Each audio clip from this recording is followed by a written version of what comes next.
Como começar a me preparar para os processos de nacionalidade portuguesa. Esse vídeo eu reuni 6 dicas muito práticas e eu vou começar com uma frase que a gente escuta com muita frequência e eu vou ler essa frase porque vale a pena. Já emiti todas as certidões da família conforme a lista oficial. Em seguida, vi que havia um erro na certidão de casamento do meu avô e mandei retificar. Emiti novamente a certidão e o processo está praticamente pronto. Agora, preciso de sua ajuda.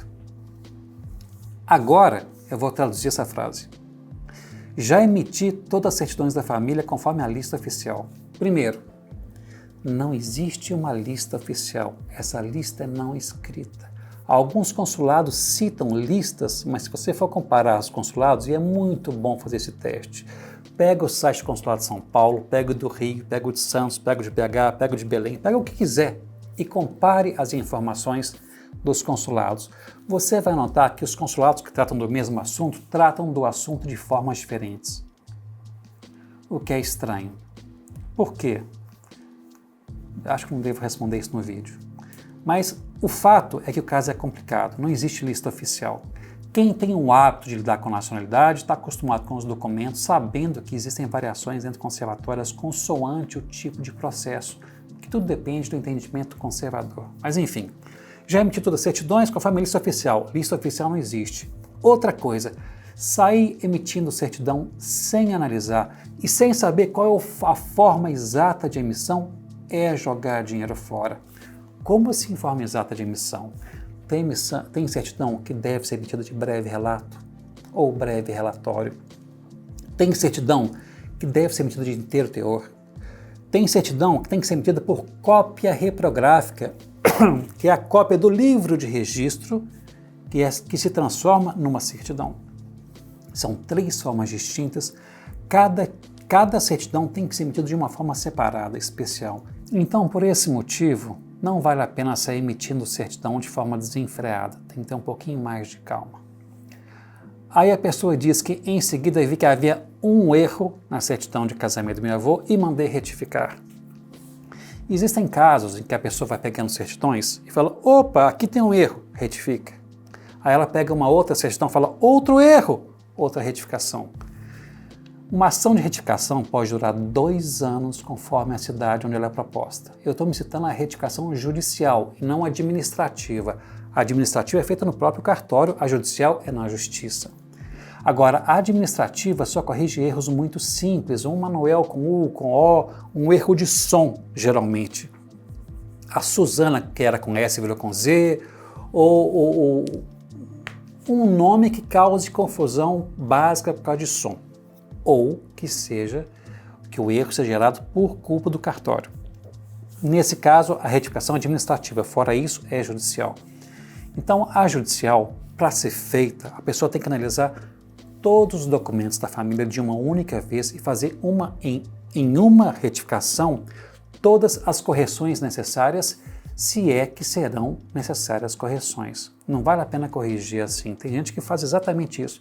Pega uma certidão, retifica. Pega outra certidão, retifica. Pega outras 2, retifica. Olha, 2 de uma vez só, que bom. Na terceira retificação já corrigi 4 certidões. Gente, isso é um prejuízo terrível, porque é caro, tem que pagar advogado, tem que pagar custas judiciais e prejuízo de tempo. Não vale a pena.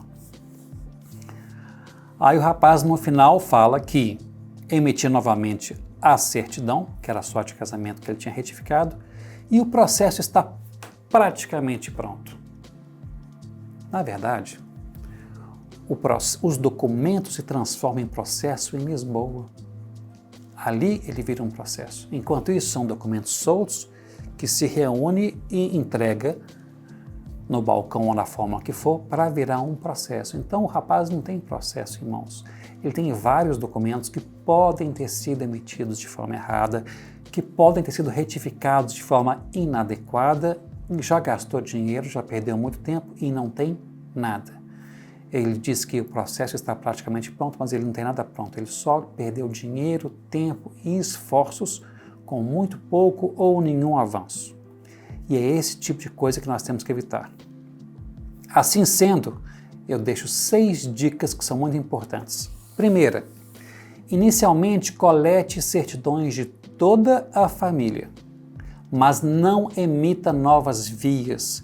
Busque vias antigas de nascimento e casamento de todos os familiares interessados nos processos de obtenção de nacionalidade, para que sejam analisados. Depois a gente pega a certidão de nascimento do português, casamento do português, óbito do português, nascimento da esposa, nascimento do primeiro filho, casamento do primeiro filho, nascimento da esposa desse filho e dos outros irmãos desse filho. Depois passa para a geração seguinte, nascimento, casamento, e analisa uma por uma com muito critério, com muito cuidado, para apurar se existem erros graves que vão gerar dúvida na identidade ou não.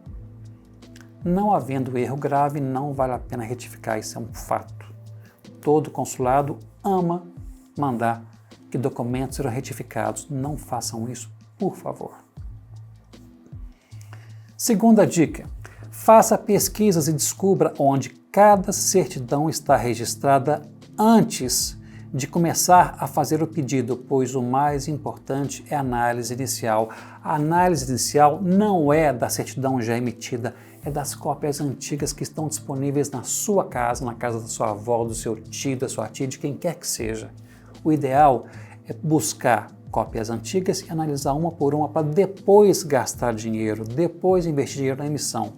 Que às vezes a pessoa emite certidão e ela não vai ser utilizada, tem que emitir mais uma vez ou mais 2 vezes e assim vai. Brincando de certidão em certidão, umas custam R$30, R$20, eu acho, a mais barata do Brasil. E eu descobri que no Pará uma certidão custa quase R$300 conforme for. No Rio de Janeiro são 150, mas no Pará tem certidões que são caríssimas. Eu descobri há pouco tempo atrás que o nosso colaborador Stefan Kaidel me informou, mas eu já esqueci a informação. Muito bem, terceira dica, certidões de breve relato nem sempre são suficientes para análise, mas já é um bom começo tê-las em mão.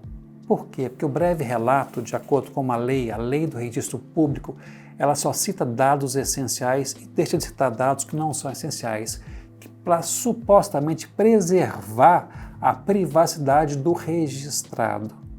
Então, às vezes, não fala quem foi o declarante, não fala outras coisas quaisquer. Aí a pessoa tem que emitir uma certidão de inteiro teor ou por cópia reprográfica para ter acesso a tudo que existe no registro, seja de nascimento ou de casamento.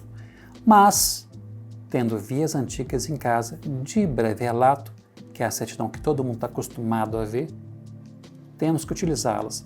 Atenção, certidão de inteiro teor é uma coisa rara, e por cópia reprográfica é raríssimo. Tem gente que me pergunta assim, essa certidão que eu tenho na minha casa há 20 anos é por cópia reprográfica? De forma alguma, não vai ser, nem de inteiro teor, vai ser de breve relato. Quarta dica, muito importante, se não tiver vias antigas, entre em contato conosco e pergunte como deverá ser feita a emissão de cada documento, pois isso varia.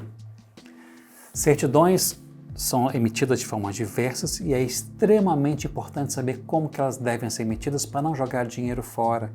Gente, tem muita gente que ainda hoje emite certidões de nascimento de inteiro teor para começar um processo. Isso não se usa mais há alguns anos. As certidões de inteiro teor são para casamento, para cônjuge, etc. Mas quem vai obter nacionalidade tem que emitir a por cópia reprográfica. Então, não emita nada antes de nos consultar ou de consultar um profissional. Aí vai a quinta dica, que eu já citei algumas vezes, mas vou frisar, vou reforçar. Nunca retifique um erro em uma certidão antes de uma análise completa em todas as certidões envolvidas nos processos de sua família. Veja bem, se existe um erro na certidão de casamento do português, o português tem um nome, no casamento surgiu um novo nome. Esse nome está muito errado. Pode ter que ser retificado. E o português tem 10 filhos. Aí 2 querem fazer o processo de nacionalidade. Retifica dos 2. Aí chega mais 2 filhos. Retifica dos outros 2 filhos agora. Aí depois mais 3 filhos, aí fica uma sucessão de retificações, um gasto desnecessário de dinheiro. Por esse motivo, a ação, o planejamento de iniciar processos da família tem que ser coordenado. Tio, vamos tratar do processo de nacionalidade? De jeito nenhum, não quero saber disso não. Tio, se o senhor não quer fazer isso agora, não tem problema. Mas me dá a sua certidão. Deixa eu ver se está errada, porque a do meu pai está. Se a do meu pai está errado, a sua também deve estar. Vamos corrigir juntos. Aí o senhor, se quiser, agora, daqui a 5, 10, 20 ou 50 anos, trata do processo. Mas vamos corrigir agora, economia de dinheiro para toda a família. Se o tio for razoável, ele vai aceitar. Se for cabeça dura, fazer o quê? Então, nunca retifique um erro em uma única certidão sem fazer uma análise geral de todos os documentos da família. E a sexta e última dica. Essa é uma dica que pode parecer que vai trazer maior gasto, mas pode ser uma grande economia. Não perca tempo e dinheiro com tentativas por conta própria. A ideia de economizar tratando do assunto inicialmente por conta própria pode ser equivocada. Em vários casos é equivocada. Com orientações precisas, a economia de tempo e dinheiro é considerável. A contratação de um profissional pode ser um investimento mais interessante do que imagina. Por quê? É só na hora de emitir certidão? Não, de forma nenhuma. O profissional habilitado vai te orientar analisando documentos. É importante ver se o profissional analisa documentos. Atenção. Analisando documentos, orientando em relação à emissão de certidões, iniciando o processo que qualquer um pode fazer e depois acompanhando o processo para que, caso haja algum problema que será relatado por ofício pela conservatória, esse problema seja superado. Nem todos têm condição de superar problemas respondendo um ofício a contento. Nós temos que observar que vários ofícios não podem ser respondidos porque não tem resposta. A conservatória pede uma coisa que não existe ou questiona uma coisa que ninguém sabe. E agora, como resolver? Se não houver um profissional atento e dedicado ao caso, a pessoa vai morrer na praia depois de gastar muito dinheiro. Por esse motivo, essa dica é interessante. Faça um investimento certo, de valor definido, para não fazer um investimento incerto, de valor completamente indefinido, que pode vir a ser muito mais caro que a contratação de um bom advogado. Essa dica é extremamente importante. Muita gente aprendeu isso da forma mais sofrida possível. Mas, se Deus quiser, há de dar certo. Meu nome é Maurício Gonçalves e esse é o canal Cidadania Portuguesa.